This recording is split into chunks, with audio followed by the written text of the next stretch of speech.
Today we're going to breadboard a drone synth with sync and LED indicator for the sync rate. So I'll show you how to use a breadboard.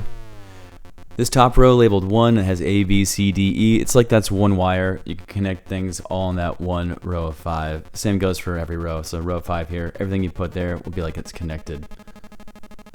You have power rails along the side here, so those are actually all connected. So if you want to have power, I would put in that red one, ground on the black one. I usually separate them. I'll put my ground on the far left, vertical column in my positive line on the farthest right over there.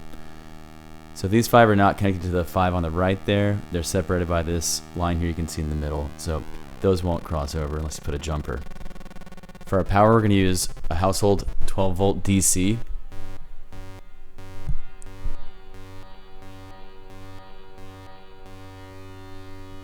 Snip off the end.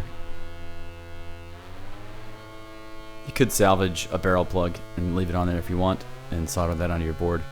But for now, we'll just use this because we'll go right into the board. So we're going to split those apart, strip off the ends to expose the wires. Oh, and all the sounds you're hearing in the background are made with the module we're making here today. I also have it going through a reverb and a polyoctave generator sometimes, so playing around with some effects makes it sound really cool. One of them is going to be positive, and one of them is going to be our ground. We'll figure out which one's which.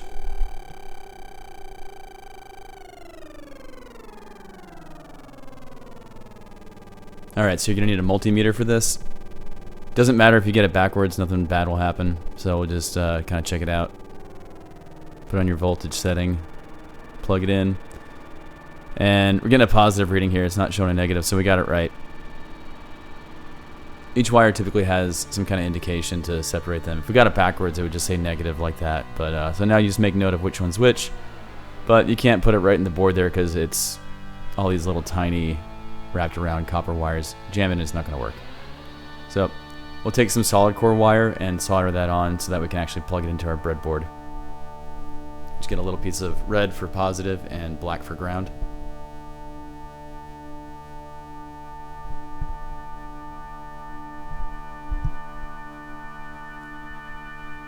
Strip the ends off of both ends of each wire.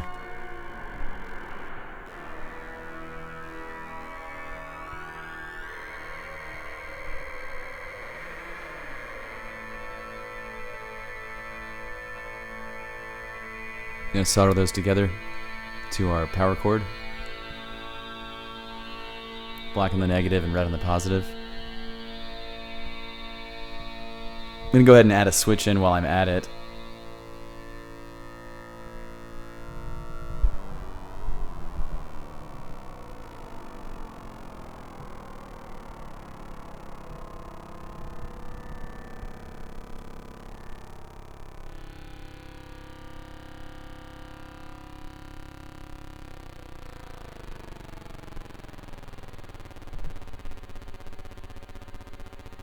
So this will be our main power switch. I'm just going to solder these leads in.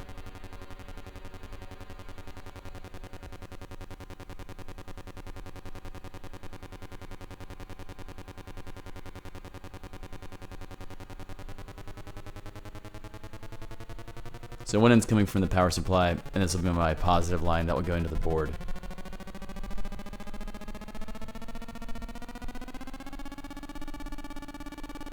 So that wasn't the ground wire, just a heads up. It's black because it's coming from the actual DC power supply, the positive side. And then the red's coming out. I'll pop that in the breadboard so that anything going on along that right side is going to get power. I did the same thing with the ground one, just use the black wire so I know which is which. So we'll take a look at a quick, simple schematic just to review how those work. So I'll take my 12 volt power supply.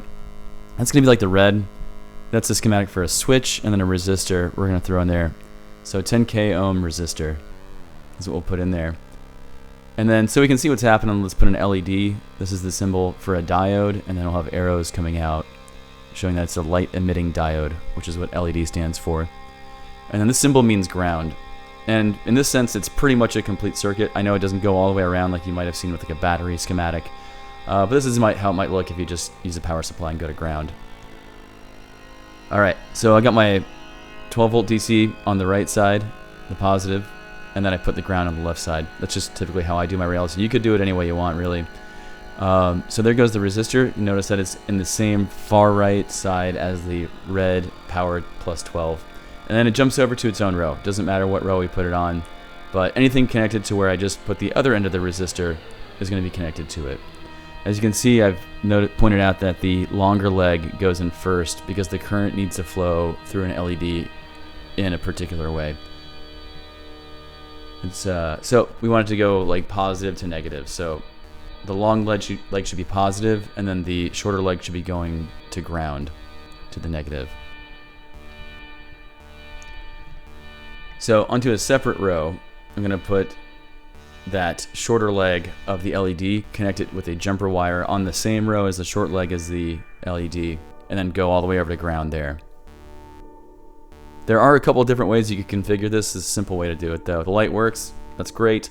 You could play with different resistors and see how that changes the brightness of the LED. You probably want to increase the resistance to make it dimmer because that was pretty bright right there. But it's fun. Hey, you made something that turns on and off. There's a close-up so you can see how that looks on the breadboard.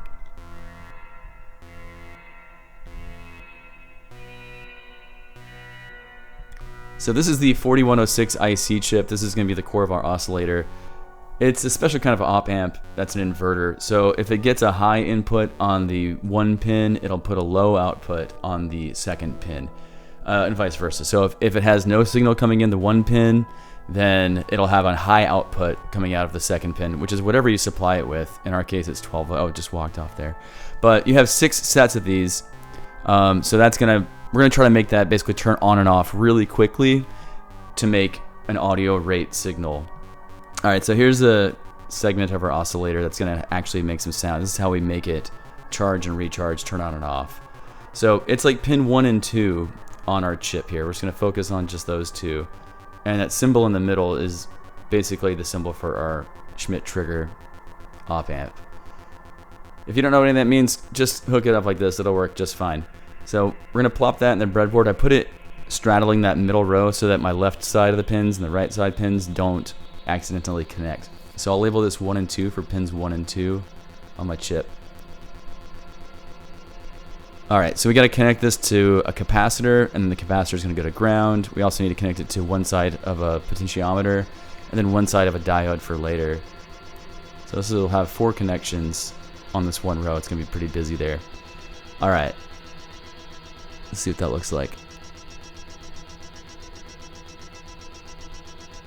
Cool, so I'm going to pop in the capacitor, so one leg of the capacitor, and then the other leg is going to go to whatever row it feels like going on to, depending on the width of the capacitor. So I left some row at the top there.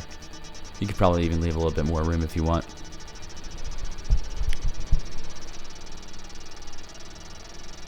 Just going to throw in my power switch, just because didn't have it in there. Let's go ahead and put it in there.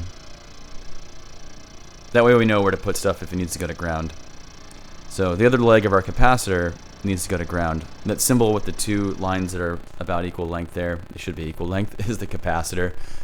This is a polyester film capacitor. It's not polarized, so you can't put it in the wrong way. Just put it in whichever way. So right now I've got pin 1 connected to the capacitor. The capacitor is going to its own row, which is then going to ground. And that's what that looks like on the schematic. So next up, let's put in a potentiometer, which is just a knob. And then that will go through a resistor, and then that's going to go back into our chip on input 2. So this black one is going to be one side of our potentiometer, which is going to eventually control the pitch of the oscillator. The white cord is the right side of that schematic resistor, that potentiometer. A variable resistor is a potentiometer. So I want that one going into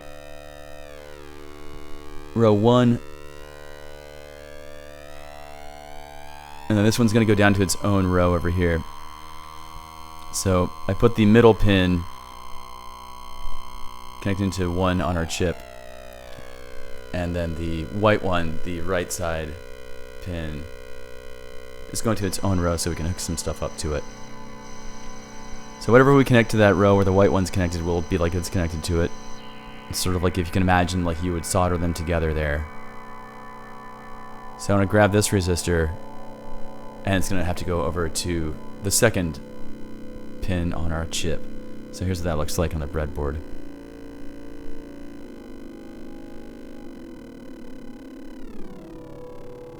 So I'm putting that in the same row as that white one, imagining that I just soldered them together. And this resistor's long enough that I can just make it all the way to the second pin of my chip, and that completes that part of the circuit.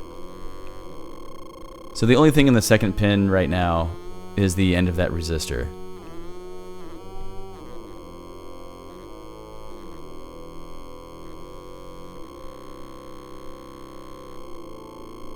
So you can see the breadboard there, took the cap out, but the cap would be connecting there.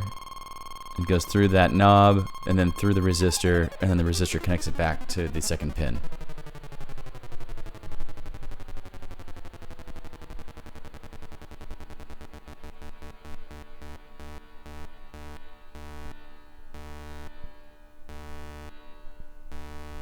See if you can follow that path.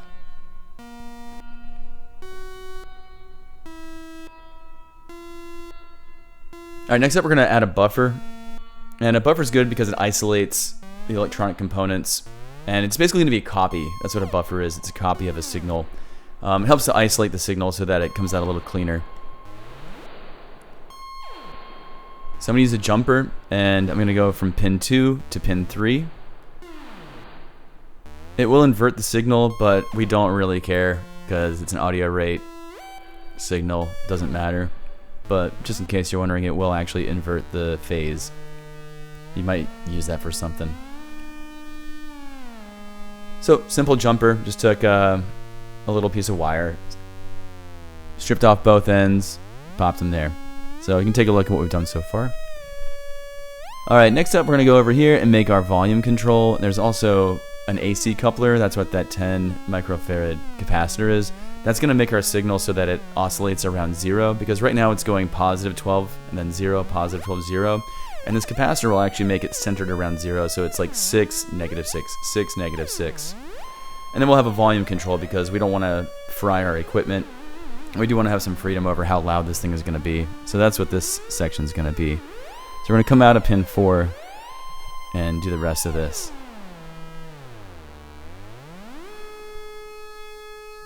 So I got a capacitor. It's not going to fit over here. I can't do the same thing I did with the other one. I'm going to want to put it down here on the board so I have some room. So I'll just give it whatever row. It doesn't matter, you know. There we go. As long as nothing else is there.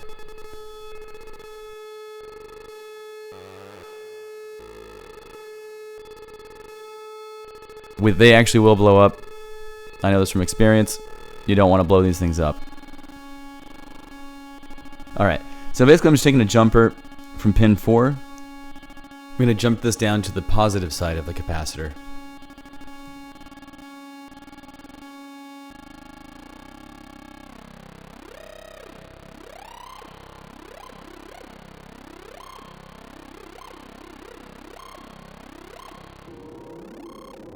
Okay, so we're going to add another potentiometer. And this is going to be our volume control. So basically, it's either going to throw the signal to ground to make it really quiet, or through the output to make it really loud. So this is what it looks like on the inside of one of these. There's a little wiper, so you can imagine how everything is actually working. And along that curved part, it's some resistive wire, basically. You can think of it like that. It's like a strip. So you can see how the signal would flow in on the right side, and if there's a little bit of resistance, it'll go out and it'll be really loud. So we want it to be high up when we turn it to the right naturally. The opposite is true. If we go all the way to the left, there's a lot of resistance, and the signal is going to flow out through ground in this resistor.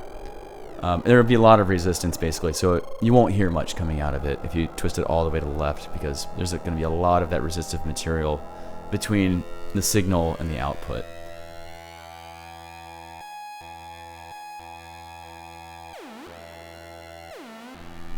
Alright, so I've got these pins here. I'm going to toss them in. I've labeled them from left to right. If you're looking at the knob, that's how I labeled on the schematic. So you can see we actually got to take the third pin from that negative side of the capacitor. We got to connect those two. So there's the third pin going to the negative side of the capacitor. The second middle pin is going to be our output eventually, the white one there. And the first pin, that green one, that's eventually going to go through a resistor and then to ground. It's going to sort of absorb some of that extra signal. The resistor heats up in that way, and then that way we don't send a lot of stuff back to our circuit to heat up our power supply and damage it. So that's going to control that. Alright, here comes that resistor.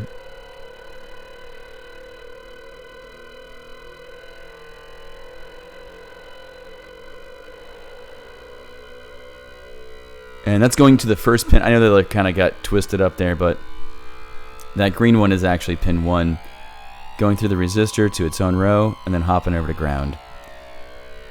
If you can find a way to just make the resistor go straight to ground, you can do that. I just like to add a jumper wire just to show where grounds are. I always use black jumper wires for that, but not super consistent all the time. Sometimes I use black wires in other places. So our output, we can just use any sort of audio jack. You could use a 1/4 inch or an 1/8 inch. Here's an 1/8 inch input. It's a mono one I'm going to make here. You could, this has the option to make stereo, but I'm using a mono wire. So that sleeve is going to be the ground, and the signal is going to be the tip, and we can actually see which little pin here is going to go to that tip. When I push it in, you can see that it's going to make contact with the right side there. So that pin by my thumb is going to be the one that I want the output to connect to.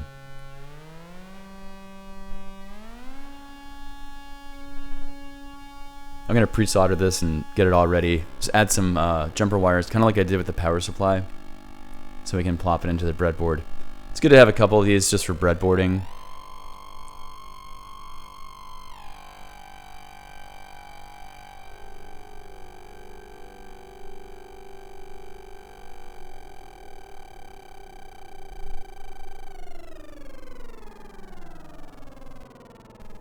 It's going to be the ground for the output.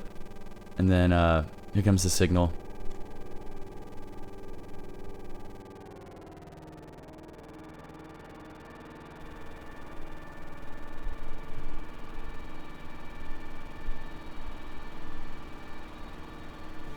Twisting them up is good practice. There we go. Now we got some leads for our output. So the yellow one's going to be going to pin 2 right here from our potentiometer, our volume knob essentially. And then you always just have your output going to ground. It's just kind of a given that you do that. I didn't have it on the schematic. Like you could imagine there's like another little thing going to ground there. But yeah, you'll find that you just always do that. And it's one of those things that's not really pictured. Over here, this is going to be an AC decoupler. So that power supply is going to get inconsistent voltage. Like your neighbor could turn on their washing machine and it fluctuates the voltage, and you don't want that in a musical instrument. So this is sort of like an extra little power bank. It buffers that signal or that voltage. So that way if there is a voltage drop, just a really tiny voltage drop from your neighbor doing something or someone in your house, turn on the vacuum cleaner, it'll have a little reserve of power to keep your circuit drawing power. So you can really just put this anywhere. All it has to do is go from the power rail through the capacitor and then through the negative side to the ground.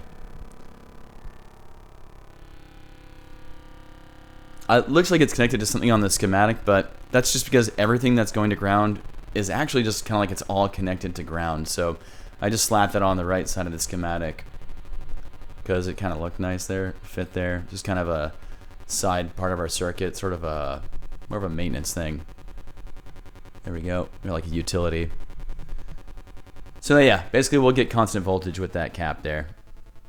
Alright, I'm going to plug up some power to my chip. The pin 8 on the chip, the top right one there, is going to be our plus 12, and then the bottom left one, the 7th pin, is going to be our ground. So we got to power the chip so it can do its functions and send out some voltage. Alright, let's give it a test. So the main oscillator should work now. If you're lucky. Sprinkle in a little reverb there.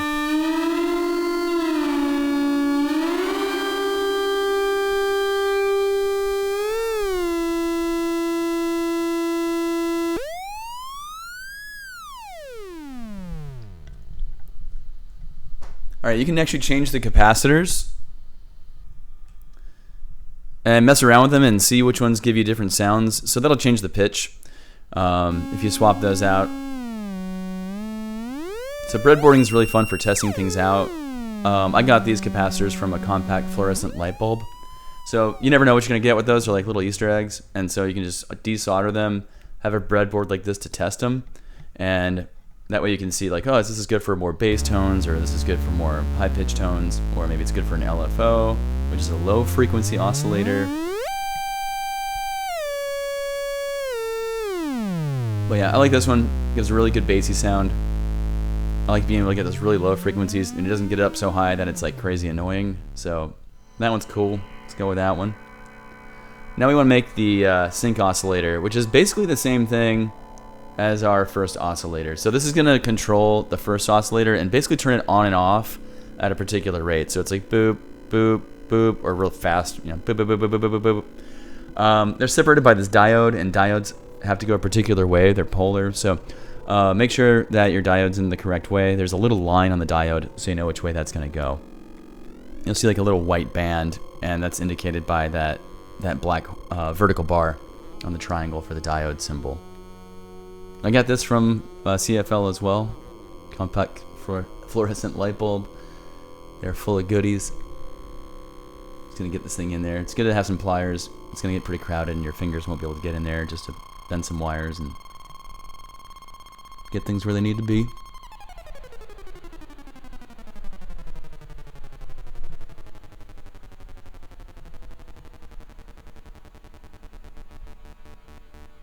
Alright, our diode is in.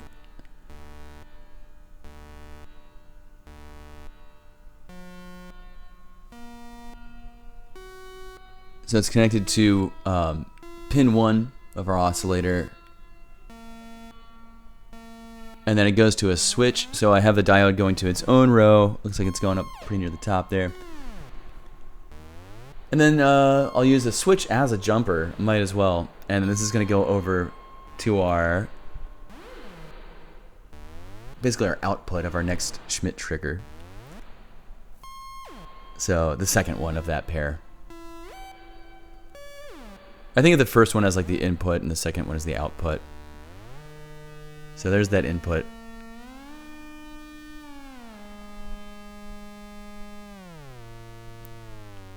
All right.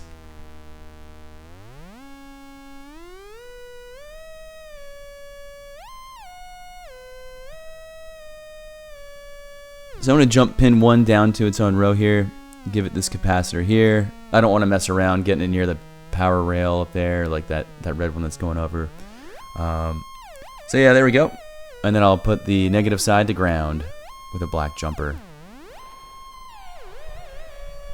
So it's really, really similar to how you built that first oscillator. If you made the first oscillator, you can make this one. It's the same thing.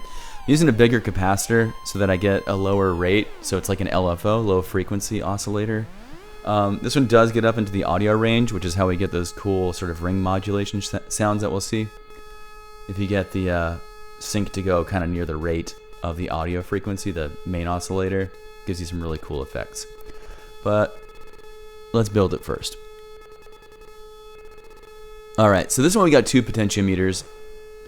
And then there's a little resistor in the middle. That way, if the potentiometers are down to 0, it's not like there's no resistance at all. It protects the circuit some.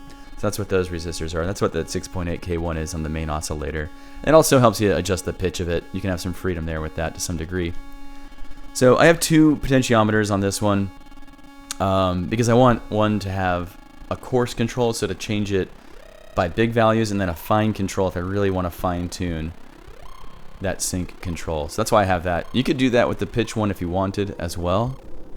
But it's up to you. You have some freedom with this stuff. Breadboard it. Figure out how it works. Try it out. Don't blow yourself up.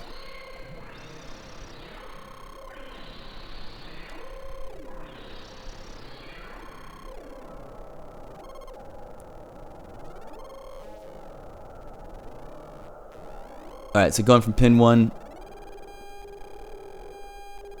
through that first potentiometer, then through the resistor, and then through the other potentiometer back to the second pin of that group. It's really the third pin on the right side, but like the output pin of that Schmidt trigger.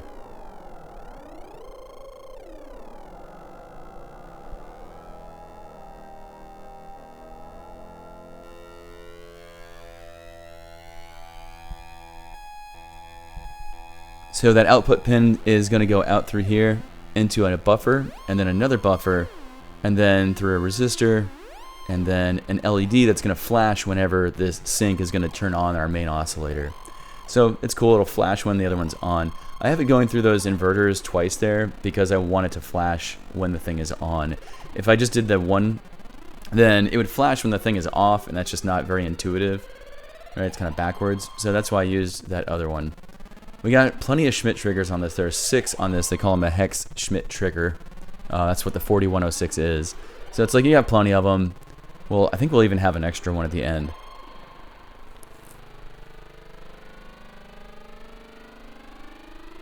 So I'm using little jumper cables to go from the output of one to the input of the other. And eventually the resistor goes through the diode and then all the way to ground.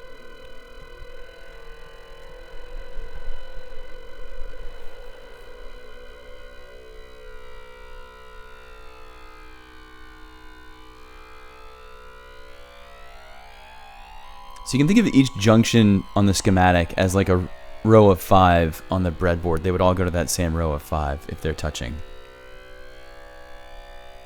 So like just in general, that's how you can go from a schematic to a breadboard. Just think of each junction as a row of 5. And if you need more than 5, then you make a jumper to another row, and it's like all of those are connected. So I've got my light in there. Let's get it going to ground.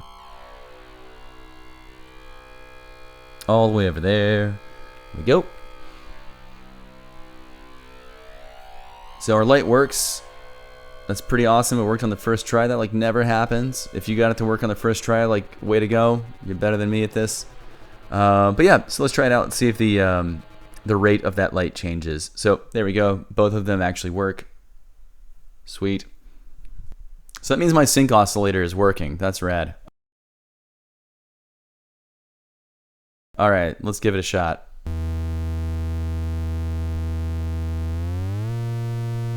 I'm gonna test out all the functions here. The pitch and the volume. Try some sync, see how it sounds. See if it flashes when it's on. Like, you know, that's nice. All right.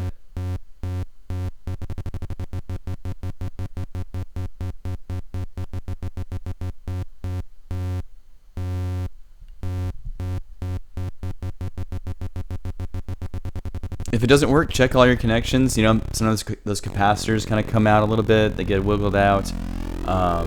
Take your time and test everything as you go. When you get an opportunity, when you feel like, hey, this might work, let me test it. Don't just try to build everything at once and hope that it works the first try. There's always going to be something little that goes wrong. Loose cable. Maybe you just goofed and you missed one little connection.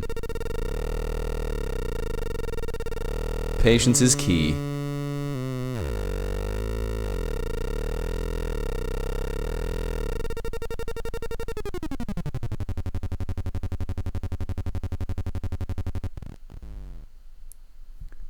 Hope that helped you out.